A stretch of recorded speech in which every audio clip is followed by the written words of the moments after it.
Meantime, the latest CBS News polling showing the presidential race neck and neck. Now, the nation's going to be watching as news agencies start making their projections, obviously on the night of the election. Wendy Gillette shows how CBS News determines those results.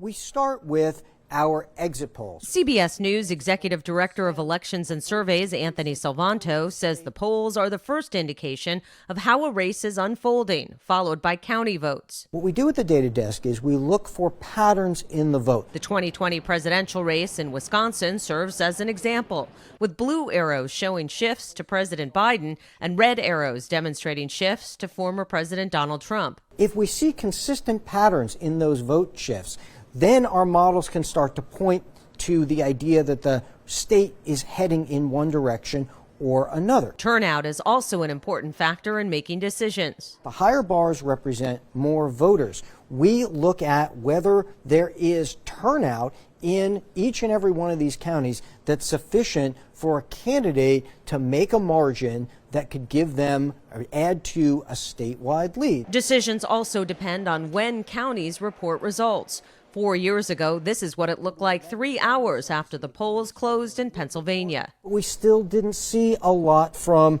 Philadelphia, from all these voting-rich places that we know are going to be important in the state. It all figures into projecting an election that could be one of the closest in history. We're looking and trying to understand what's happened, but more importantly, why it's happened, what the patterns tell you about what the voters have chosen. Those choices will soon become clear, with patience advised as the process plays out. Wendy Gillette, CBS News. Salvanto says making projections comes down to math when the margin of error and the number of outstanding votes are not enough to alter who's leading.